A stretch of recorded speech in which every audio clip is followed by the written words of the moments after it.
What's going on, guys? So before we start this video, I wanted to make a quick announcement here. A lot of you guys ordered the Send It key tags from my website. Well, guess what? We're out of stock right now. I mean, that's awesome. I appreciate you guys' support, everything like that. You guys bought all of them, which is pretty cool. But we do have some more on order, as well as we have a new key tag coming. I'm working on it. Well, actually, I've already done it. It's already in process right now, so we should have that in a few weeks, as well as more Send It key tags. But if you guys are still interested in getting one, I do still have the Guitarmageddon ZL1 key tags. As you can see right there, they got my logo on the front, and then on the back it's got a little outline of a Camaro. And obviously these are the Send It key tags that they're currently, like I said, out of stock. This is actually the only one I have right now, and I got saved these for just like handouts or whatever, extras. But like I said, we're gonna have them in a few weeks, so you can either hang tight. You can also place your order for one. If you want one, just place your order, and like I said, they'll ship out as soon as I get them. Another cool thing I'm doing on the online store is I am clearancing out both of my posters. I got a Freedom Rocket poster with the old wheel setup on the drag strip, and then I got a picture of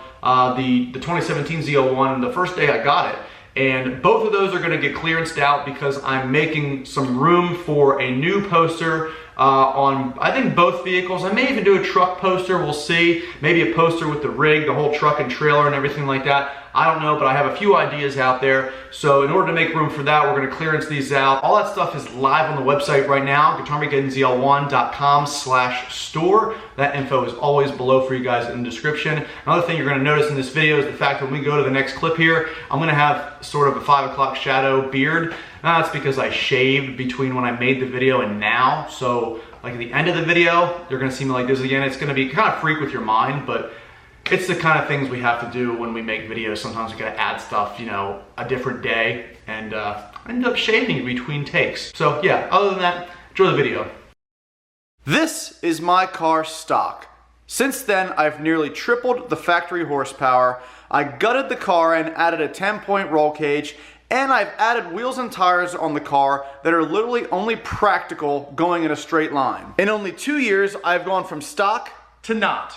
Was it worth it? Find out in this video.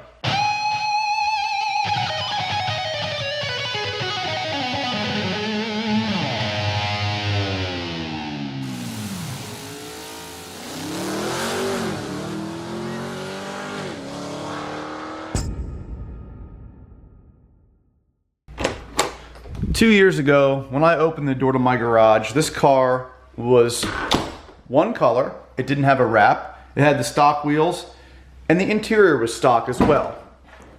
As you can see now, that's a little different. So what we're gonna do today is we're gonna go for a ride in the car. I'm going to talk about essentially everything I did to this car, how long it took me to do it, why I did it, and was it actually worth it? Now, I can tell you one thing right now. This was never, ever my goal when I bought the car. My plan for this was literally to keep it stock and only drive it really on the weekends.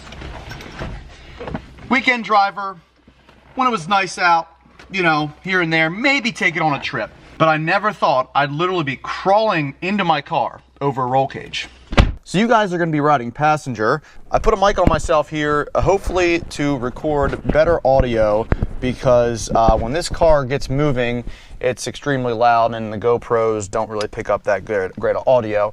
And I have another camera right back here. This is kind of like a, you know, looking forward type out to the street kind of view. So we're gonna get all buckled up here first. And this is the very first step, obviously, once you get in the car, is to buckle all 5 of your seatbelts. But this is one of the requirements from the NHRA when you're drag racing. We'll get into that a little bit later here. You'll notice in this video there's a lot of things in this car that I need, not necessarily that I wanted, but I needed because it is a requirement to run on the drag strip by the NHRA. So once we get our harnesses all situated and we get everything tightened down, and that's pretty good right there, pretty snug. You want them snug, you don't want them loose, because these do not retract like a normal seatbelt. They just lock in place and that's it. So that's good because you're not going to move forward at all, you know, and you won't need an airbag because you're not going anywhere, right? Well, that's also bad because once you're here, this is my reach capability. I can't reach my glove box. I can't reach to pop my hood. I can't reach to get the door over there. I can't do anything but basically reach everything in my little cubicle here. Now, I can loosen these, obviously, and I'll be able to go forward. But if I really want to get out and move around, I got to unbuckle everything and do it all again. So, now that we're at this point again, we're going to start the car. Let's open the garage door first. Now, this is one of the things that separates this car from stock to not stock. Or as I like to call it, stock to America.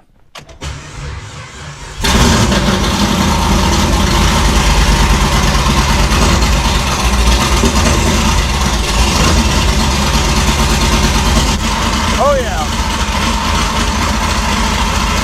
Now, hopefully you guys are able to hear me. I'll probably sound like I'm screaming because I gotta hear myself talk too. But we have to let the car warm up just a little bit before we take it out. And this is one of the reasons why my neighbors absolutely hate me.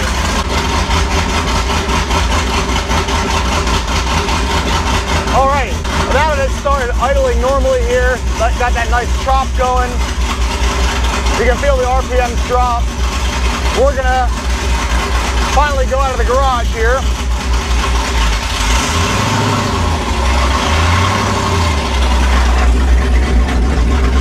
Now I told you guys that all my neighbors hated me, but that's not true. These kids love me across the street.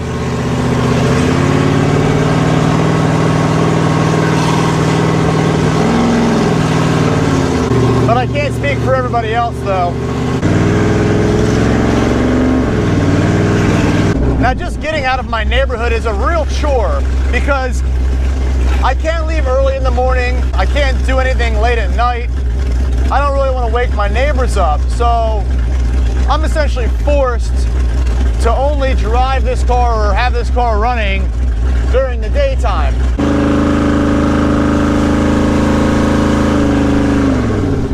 Now before we get ahead of ourselves here talking about the car and how essentially impractical it has become, let's go back to why would anybody want to modify their car to begin with? There's multiple reasons people don't want to modify their cars at all. One, it's less hassle. It really is. I'm not going to lie. If I kept my car stock, it would have been a lot easier in the long run. I would have still had my warranty, I think.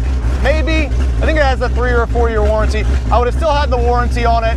And even if I didn't have the warranty on it, the car would have still, I wouldn't have had to worry about any issues. You know, these cars are built pretty well from the factory, but really your worries are down to a minimum when you keep your vehicle stock and you don't modify it in any way. And I could have done the same thing. I could have kept this car stock. Well, what's the fun in that?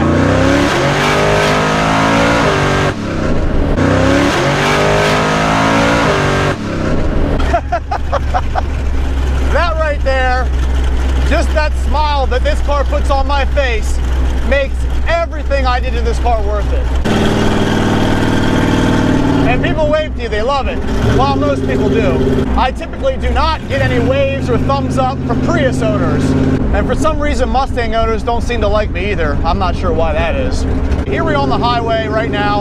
I'm doing about 55, and I'm sitting pretty at about 2,500 RPMs. Now, this car is equipped currently with a 3-speed Turbo 400 automatic transmission. It is a manual valve body, so I do have to shift it into gear. It also has an extremely high stall converter, which allows the RPMs to stall up to essentially optimal horsepower and torque range. Now there are pros and cons to a high stall. A pro is the fact that you get all that power and it stalls it up to the optimal RPM. One of the cons, one of the biggest cons, is the fact that it's very inefficient as far as putting the power to the ground. You lose a lot of horsepower from what the engine makes till what you put down. This converter also is not a lockup converter. So it's always spinning, always slipping, creating heat. And that's also why it sounds like I'm downshifting all the time, because I'm in 3rd gear right now, but the transmission and the converter, the slippage is so high, it sounds like I'm in a higher gear, or a lower gear, I should say. And sometimes it doesn't make for an enjoyable ride when you're cruising on the highway. But for me, I love the sound of this car, and it doesn't annoy me one bit. Yeah, I have to talk a little bit louder than normal, but you know what? I still love it. One of the reasons this car is so loud is because it's a supercharged V8 with a really aggressive cam. It has long tube headers that come to no cats, so I don't have any catalytic converters on this car, and goes straight to a downpipe, dumps right off the headers. Now, a lot of people think that's a dumb move on my part.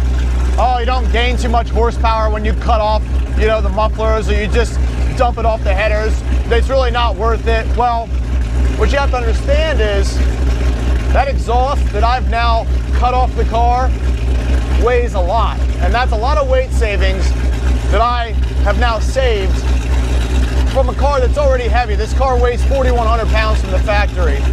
And once you start putting all this stuff in the car, you add the roll cage, you add the safety harnesses, and you don't want to keep adding weight and keep adding weight. You want to take away weight, because less weight equals faster car. You know, the less your car weighs, the faster it's going to go. You don't have to add any horsepower to it. You just have to cut out weight. That's another reason why I ripped out half the car. I don't need it. I got a roll cage in the car. No one's sitting in the back seat, and even if they did, that would be completely unsafe. So why have rear seats? Why have any carpet? Why have anything at all back there?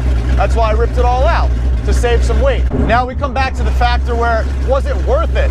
Was it really worth it for me to cut 100 or 200 pounds out of this car for it to look like this and completely be, you know, not even comfortable, not convenient anymore, and impractical? And I say yes, only because most of you guys already know, but I have another ZL1. This isn't my only car. This is not a daily driver. Could I daily drive this? Probably not. Now the other car, I could easily daily drive that. I have a 2017 Camaro ZL1, those of you guys that do not know. That car, I don't plan on doing any of this to. I know some of you guys are probably thinking, yeah, okay, you say that now, but I'm being honest with you guys, I'm not doing this to that car, because I already have this. I don't need another one. Like, I want to be able to drive that. I want to still maintain all the comforts and everything like that of the car. Everything you see here, everything I'm doing is very inconvenient to a normal drive, but it's essential to go fast. Now I'm getting ready to pull into a gas station right now, and this is where I spend most of my time. You would think I spend most of my time at the track with this car, but unfortunately, most of my time is spent here at a gas station.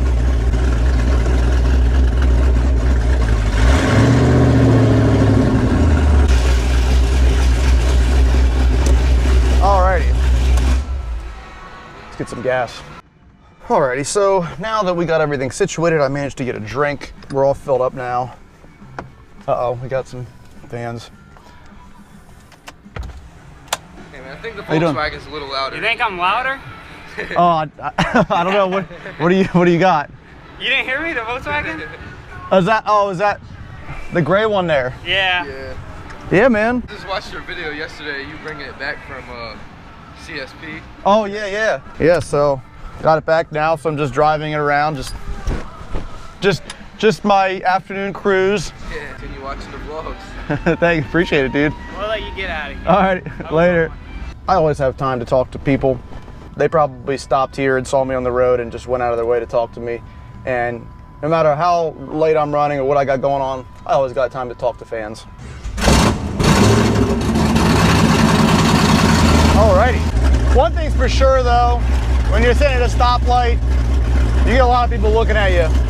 Some of the looks are good, most of the looks are good, and some of the looks are just really funny. But, you know, it is what it is.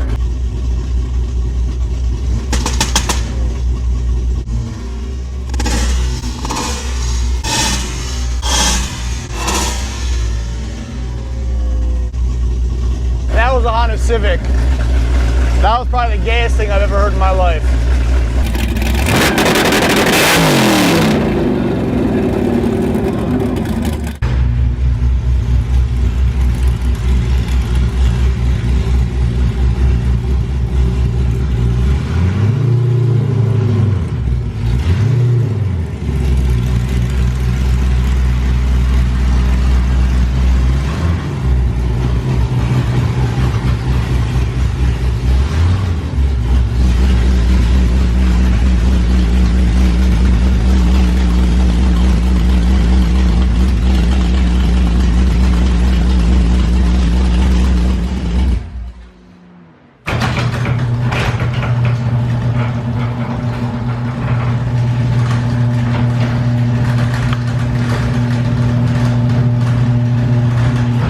Alrighty guys, so we are back home now, and to answer that final question, that big question, was it really worth it to do all this stuff to my car? And the answer to that is yes. In my mind, the way I feel, it was totally worth it in every way. I mean, yes, I spent a lot of time, I spent a lot of money.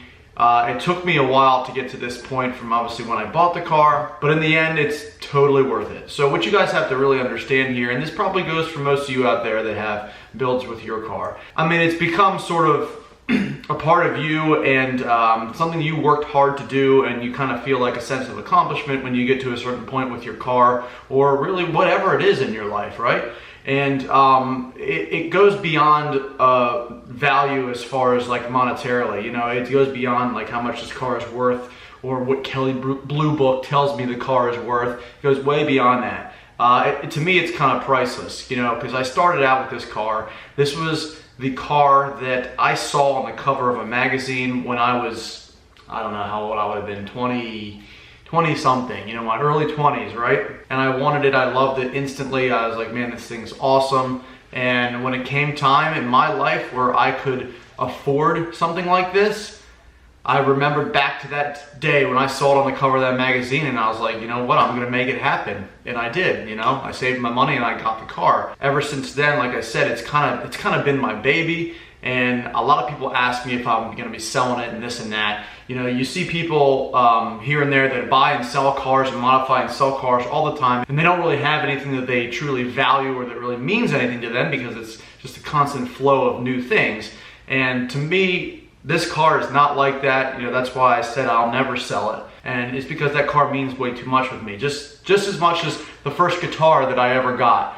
It's a piece of crap, but I'll never sell it because it just means way too much to me, because it's something that started my musician career and playing guitar and everything like that. So like, it just, like I said, it's not worth anything. That guitar definitely isn't worth anything, but to me it's priceless. I'm sure you guys, you know, have things like that, you know, that you're doing with yourself, cars, whatever it is, hobbies that you have. I'm sure you have something that's materialistic that has something of value to you that you can't really put a price on. And the other thing about it too is, like, you know, I built this car the way I wanted to build it. Me, myself, and I didn't build it because someone else was telling me what to do. I didn't do it because, you know, I thought this would be cool or this is trendy. I did it because I wanted to do it, and that's exactly what you guys should do with your car, whatever it is, whatever makes you happy. All that matters in the end really is that you love the car, or that you love whatever you're doing and whatever you are working on. It doesn't matter what anyone else thinks.